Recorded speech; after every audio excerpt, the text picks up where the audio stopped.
good morning. It's Friday, the day after Thanksgiving, 2025. And today we're going to talk about value, what makes it and what breaks it.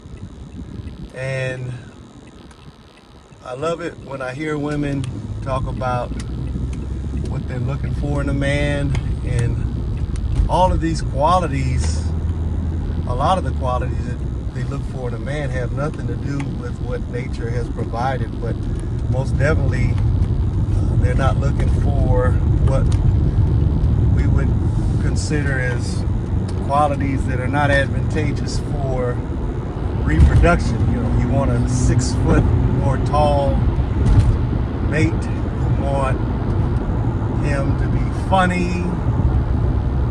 Okay, those things can be cultivated to a certain degree, but your height, you just can't do it. Your physical fitness has to be worked on, and you have to make sacrifices. You got to get up early in the morning, or get up, or at some point during the day, do push-ups. You got to watch what you eat. There's all kind of sacrifices that men make in order to be appealing and attractive to a woman. There are only a handful of men that just naturally have it that way. And for those men, you guys should be eternally grateful, but I think you guys like that don't have time to be grateful. They just living their best life. They get their pick of the litter. One of my sons had a friend who was a very handsome young man, and unfortunately he despaired to the point where he took himself out. He self-deleted. He committed suicide. And it was amazing to hear some of the stories of his life prior to doing this, because there was an occasion where he managed to get 2 beautiful women. I mean, these women were 9s, just natural 9s, didn't have to wear makeup or nothing. Beautiful face, body, everything. If you saw these women on the social media, you would definitely be happy just having one of them. But he managed to get both of these women in the bed with him. Not that that's such a great accomplishment, but I'm just saying he looked that appealing to where not just one woman would be happy to sleep with him, but they would be happy to share a bed with him at the same time. And he got so sad because his mother had said so many terrible things. I wish you weren't born. You're not my son. I wish, just all these negative things. And it played on his mind to the point where he ended up killing himself because he really felt he had no real value. So what I really want to get at in this video is to basically illustrate or point out the fact that you don't want a scrubby man, you don't want a broke man. But to be a scrubby man or a broke man, you don't have to really do anything to be that.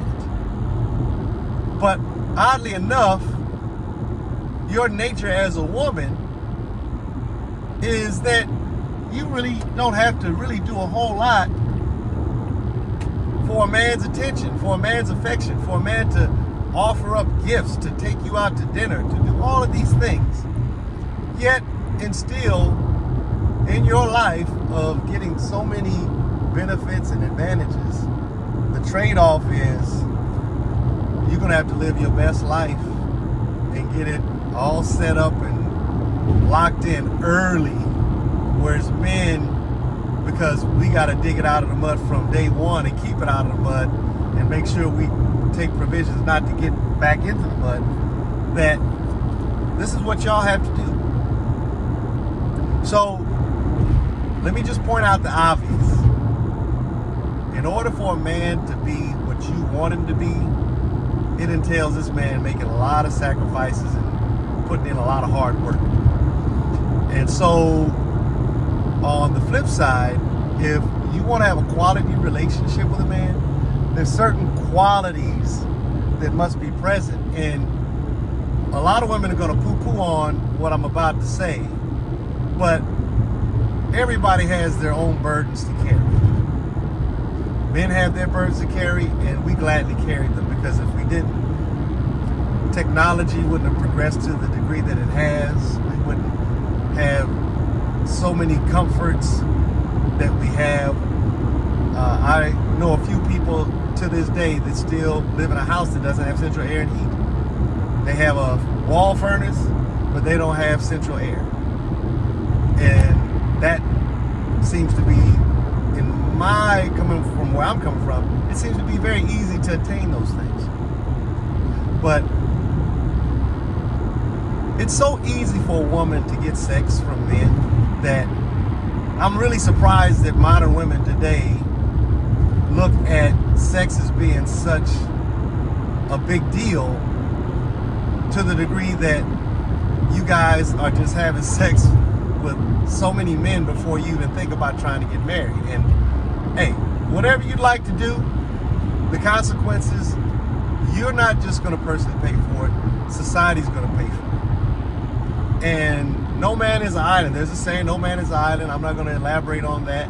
But all I know is if enough people start thinking the wrong things and start doing the wrong things, then the whole nation is doomed. And we see it in Korea, we see it in China, we see it here in the United States. And it's at what point do women start to realize that as selfish as they've been, as greedy as they've been to be like men, you guys are not like men at all. Because if you were like men on any level, you would be concerned about how what you do affects everybody. Because that was the attitude I had when I got married.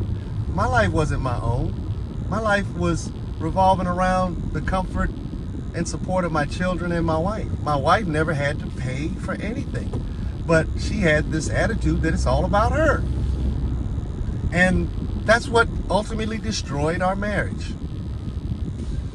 So all I can say is, if you guys want to really live the life of a man to the degree that you get a benefit, that there's a plus in the end of it, you got to stop thinking totally about yourself.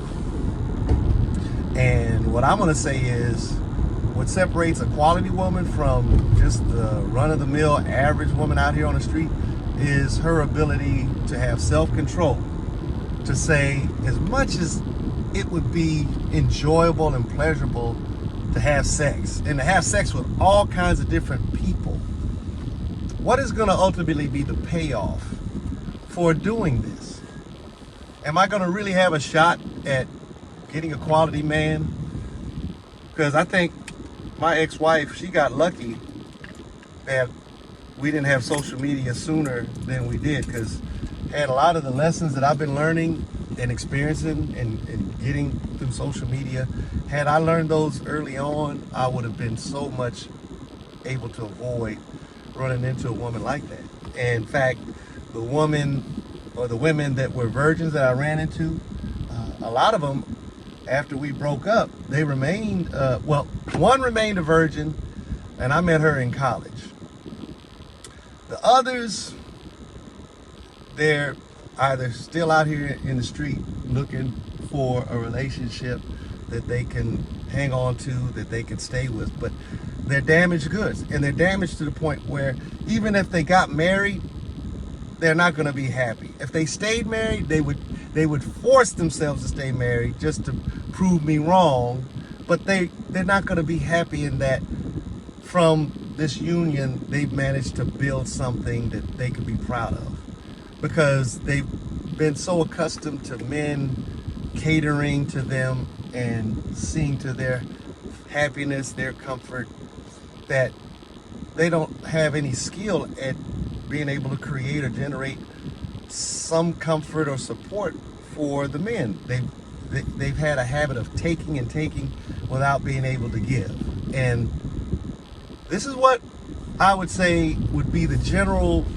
message for modern women. You're good at calling shots in terms of taking what you want, what you need, what a man's got to do for you.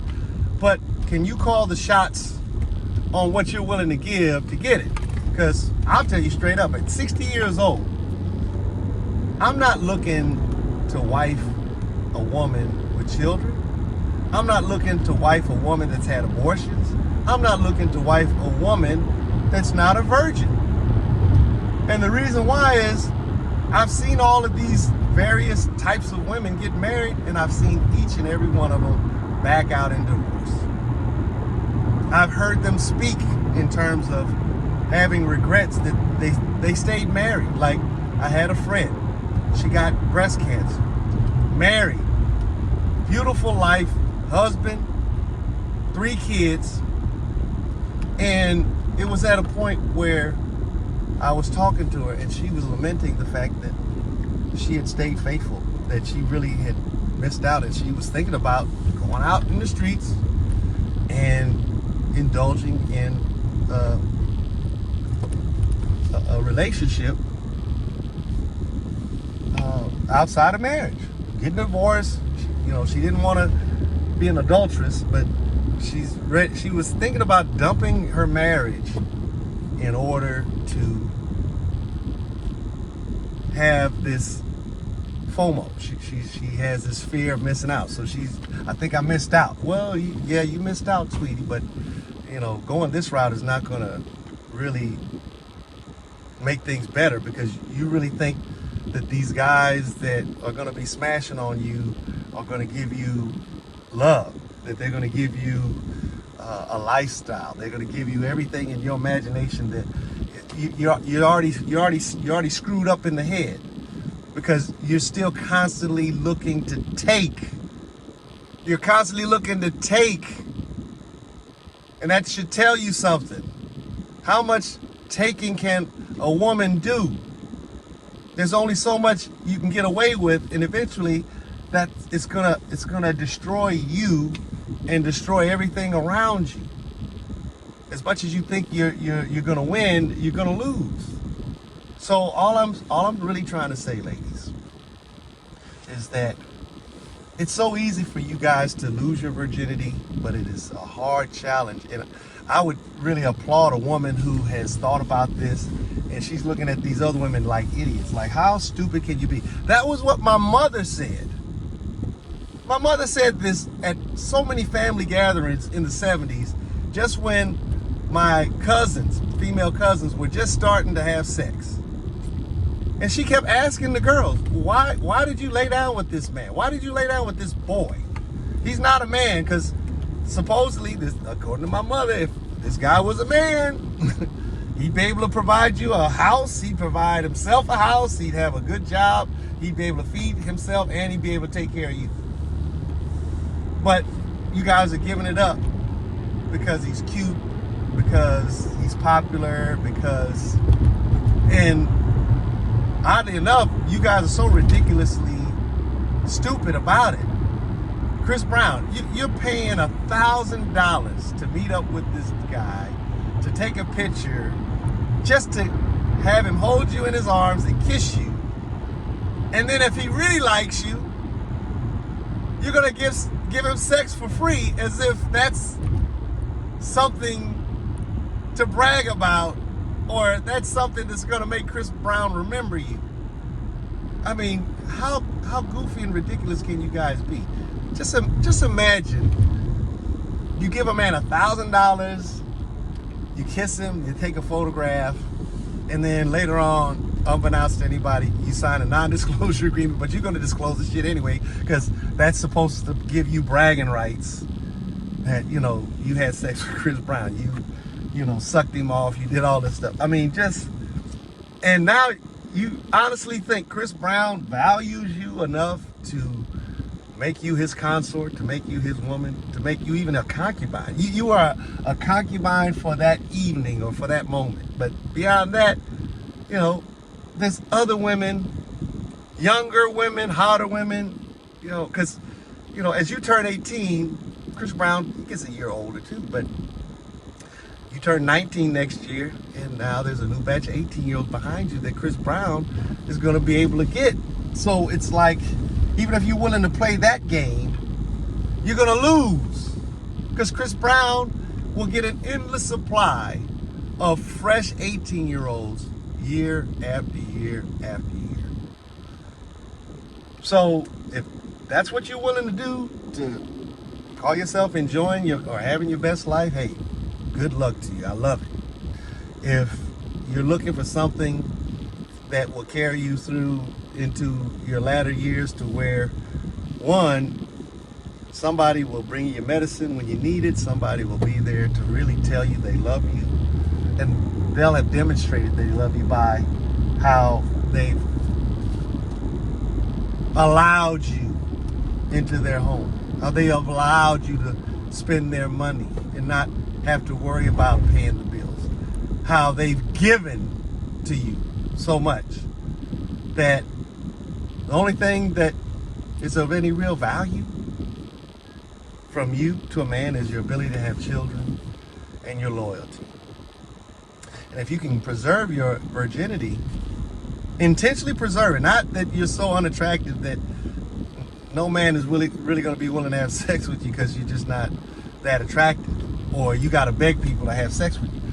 No, if you can consciously, even if you're unattractive, if I met a woman who was unattractive and she basically says, you know what, I'm not as pretty as these women are, I'm not going to be so dumb as to just give it to anybody and everybody. I had two sisters. One was really pale skinned, she was the oldest, and the other one was brown skinned, a little bit brown or as brown as me. And they would go to gatherings as young adults, and most of the guys would be pushing up on the lighter skinned girl. And when the guys saw that, she had already made her pick, the light skin had picked out of the choices that she saw, she made her selection. Not that the guy that she picked was the handsomest or the most muscular or whatever. She just picked this guy, right? So these other guys realizing, okay, I ain't got no love coming from this girl that I really want. I'll go and talk with this other girl, my other sister, the darker skin, the browner skin. And I remember my browner skin sister, she had received a little bit of wisdom from my mother to the degree where she basically said, oh, okay, so you guys gonna push up on my sister, and when she turns you down, then you're gonna go ahead and resign yourself to come try to talk to me as leftover. Well, it's gonna be even harder for you guys to get at me, being the leftover, than it was for you dealing with her. You should have tried to talk to me first, and then I might have given you a better chance at success with me had you just approached me first as your first option, treated me as your first option. So it's on that kind of a similar level, ladies. It's like you might not need a bigger sister to understand the point I'm trying to illustrate. But the point I'm trying to illustrate is you're valuable. And my father, he came back to my mother because he knew she was a virgin. But it wasn't that she was a virgin. She was a gorgeous woman. She was beautiful. And she was so headstrong about not allowing a man to just take advantage of her, or for her to give into her own lust and desires to just sleep with anybody. She basically said, anybody who's going to sleep with me is going to have to be my husband. And I remember so many times at family gatherings, my mother was known to say, there are only 3 people on this earth that know whether or not Mary Bailey is a man, woman, or beast. She said it's Oscar Kennedy, her father, Junior, my dad, Steve Bailey, and her gynecologist. That's it. She said those are the only people that know beyond any shadow of any doubt whether Mary Bailey is man, woman, or beast. And I thought that was very funny, but it was very interesting to say, because how many women today can brag about their status to that degree?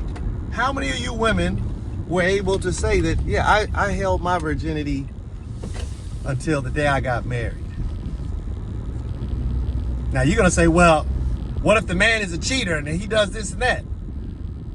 What if he is? I dealt with that situation, and throughout the marriage, even after all of this adultery had transpired, that wasn't an excuse for me to go into the dregs, into the gutter, and into a disgusting lifestyle because my spouse chose to go that route. I chose to illustrate and demonstrate to my children that a man need not be driven by his loins or his desire for sex to the degree that he has to cheat on his wife. And I've managed to sublimate that desire, and I've poured it into helping my extended family flourish. I helped my own children flourish, and even my wife. But two wrongs don't make a right. And as much as women like to operate on this tit for tat, well, he cheated, I'm gonna do this and that. Gone are the days of a woman really kind of stiffening up her lip and rolling up her sleeves and basically says, you know what, you might be a dog ass kind of a dude, but that doesn't give me the right to be a bitch of a woman. Just think about that, ladies. You guys, the new generation of women, you guys are living off of a reputation that has been destroyed by, I'd say, the last two generations. I'm 60 years old. The women of my generation, you guys have literally destroyed any kind of credit that the previous women's generations did.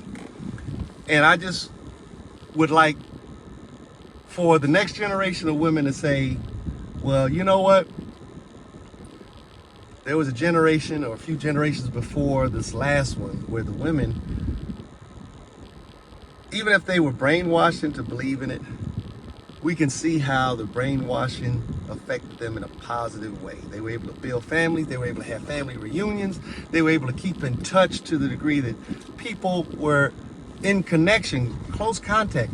We've got even better ways to stay in touch with each other, but we don't ever think about having a coordinated family reunion. We could have a family reunion where we find out what's the closest place for all of us to gather. And then once we get gathered up, for the ones that couldn't make it there directly, we could set up a Zoom type gathering. None of these things are possible because everybody's kind of just trying to be the cat's meow. Everybody's trying to be on top, and trying to be on top, we've become crabs in a barrel. We're steadily clawing at each other and nobody's getting anywhere. Nobody's getting out of the barrel. So just, ladies, let's just think about if I really expect so much from this man, what is he expecting from me? And I'm just telling you, at 60 years old, I'm really seriously contemplating starting a new family. And because I'm more serious about it than ever, I'm not playing around with my choice. She's gonna be young and she's gonna be a virgin. You guys might laugh at that and all of this and that. I'm gonna be in very good physical shape. I'm gonna have plenty of money because I got plenty of money right now, and I'm gonna have time. I'm gonna have time to where I don't have to leave the home to raise my kids. I'm gonna be there, not just for them, but I'll be there for her too.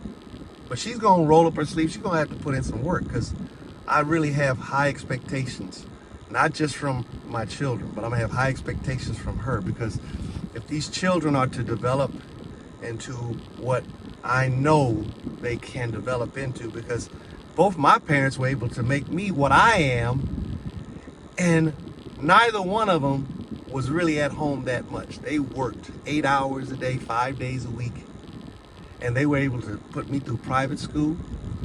I could have learned how to play an instrument. I could have learned a second language. All of these things were readily available to me, and I squandered those opportunities.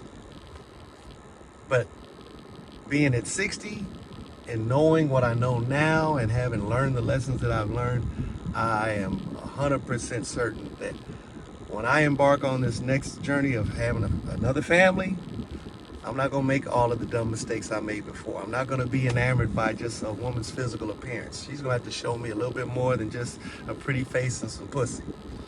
Because the minute she tries to show it to me before the marriage ceremony takes place, it's a wrap. It's over. And if she ever gets serious about marry me, we're going to the gynecologist. I know what a unbroken hymen looks like. I got a little medical background. I know what one looks like. So it would be a disservice for her, any woman, to think I'm not going to evaluate her actual status in terms of her virginity. If the hymen's in place, great. If it's got broke because she was horseback riding, or she stuck a broomstick in her cooch because she was curious and all that, sorry. And it's not even a question of unbroken hymen. There's so many ways women try to sidestep this notion.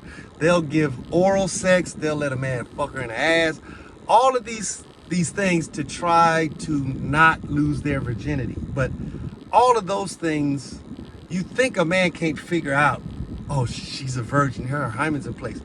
No, you will know. And if you don't know, I'm just gonna let you know, God knows and he sees everything. And I truly believe that my life is moving in the direction that's guided by God, because every morning I wake up and I thank him. I thank him for my life, I thank him for my health, I thank him for all of these wonderful things, and I thank him for the road that he's placed me on. If I don't get there the way I imagine it, I know when I'm called to go home, in terms of give up the ghost and die, I know that my Heavenly Father is going to be very satisfied with welcoming me back to the kingdom. I used to feel ashamed and embarrassed, but maybe that was what I was sent on this earth to experience. Shame and embarrassment and horrific evil.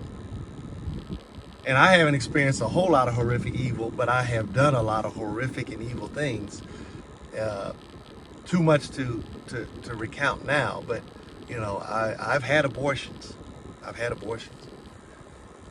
I know for sure I had one. I can't say if I had any more, but that should tell you just how evil and how casual I took life. I never took life that serious.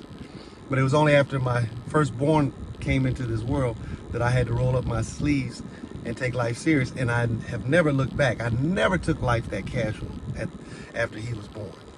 It was only after I divorced his mother that I kind of slipped back into a casual way of doing things, because I started having casual sex with a lot of different women. But I was looking for something more than just that casual experience. I was looking for what was not present in my marriage, which was loyalty and fidelity. But with that, I just hope this introspective time with me talking to you guys is a help, because this one I dedicate to the women. You guys have value whether or not you remain virgins or whether you stay virgins, but I would say one of the highest qualities of a high value woman in her youth is that you're young. 18, if you could make it to 18 and be a virgin, that's saying something. That's high value, especially if it's a conscious decision. Because that decision, there's going to be so many temptations in high school, so many temptations in university, so many temptations even after you get out of university, if you manage to go through university, if you go, to remain a virgin until you get married. That's high value. That's high quality. If you're not married by your 25th birthday and you're still a virgin, you're not as high value as a woman who's 24 and a virgin, who made the conscious decision. So it's at a point where your virginity is prized and valued. I mean, I explained to my nieces that, there are men of means that are willing to literally pay millions of dollars to have sex with you on account of your virginity status. If you're not a virgin, I don't know of any website where men would be willing to pay that kind of money to sleep with you. They'll pay $20,000, $30,000, $40,000. It's like the Arabs, they'll fly you out to Dubai. Yes, come to Dubai, please come. And you're like, well, what you gonna do for me? I will pay you $30,000. I'll fly you first class to Dubai, and I want to have sex with you. And then you'll get there, and he's like, thank you for coming. Oh, I'm so glad that you're here. Okay, so I will pay you $10,000. Wait a sec. You said you was gonna pay me 30. Oh well, it was 10,000 for the first class flight, and another 10,000 for the hotel room, the penthouse hotel room that we gave for you, and but I'm going to pay you $30,000 on top of the 10 that now is left in the balance. But I'm going to shit on you. I'm going to shit in your mouth and piss in your mouth, and you are to swallow my shit and piss. And I have my friends, and they will also pay you 30,000, and they will shit and piss, and you must endure this for 24 hours. And we may break your arms, we may spit on you, we may cut on you, but you must enjoy this. You must act like you enjoy this, please. And you're gonna say, "Oh hell no, I'm out of it. No, you cannot leave. You cannot leave now." So there's always a catch to these too good to be true stories. Don't you women understand? And so it's at a point where you think you're going to Dubai to get this easy money. All you gotta do is lay on your back like you did on Figueroa, and these men are gonna shit in your mouth. They are going to piss, and they're gonna beat your ass, and before it's all said and done, they might throw your ass off an abandoned building or a new construction site. I heard that there was some woman from Ukraine or something. I mean, they, for lack of a better way to put, they fucked this woman up. They had sex with her, hit her in every hole that she could hit, and then they broke her arms. Then they carried her to a construction site, took her up to one of the floors, and threw her ass off the damn building. Somebody, or somehow she managed to get off to the street, and somebody found her broken body, took her to the hospital, and I'm pretty sure they probably were willing to pay her $100,000. She might have even had the money. But after all of this hospitalization and repair work that they're going to do for this woman, all that money's going to get gobbled up in medical bills and things like this. So there's no such thing as a free lunch, ladies, and you're going to keep chasing after these things for free because you've grown accustomed to receiving these things for free. But I would just hope you guys be wise like my mother and understand there's no such thing as something free. You're going to pay a price one way or the other. You're either going to stop, you're going to refuse the freebie, you're going to abhor the free lunch, you're going to abhor the discount, you're going to abhor the free.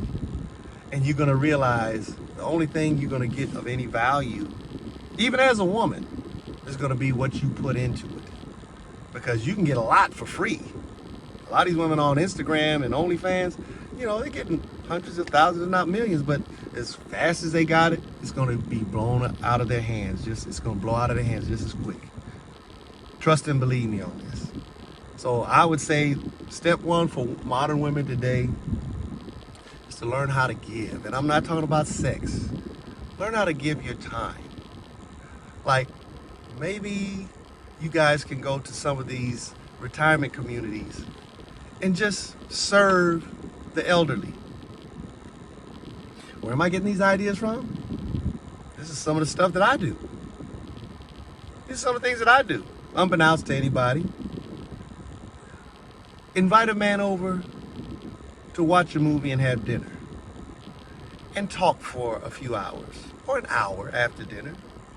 Be disciplined even with your dating plans. Invite them over for dinner. Have dinner and tell them, have a conversation after dinner for maybe another hour and just say, well, thank you for coming over for dinner. I really appreciate it. Did you like the food? I really hope you like the food. I'm not much of a cook, or I'm really a cook. I don't know your status in terms of your cooking skills. But I would say, and I would venture most women would say, well, I'm not that great of a cook. And the man's he's gonna praise you. Oh, that meal, those hot dogs were good. Those chili dogs were good. Those Taco Bell looking tacos, oh, that was wonderful.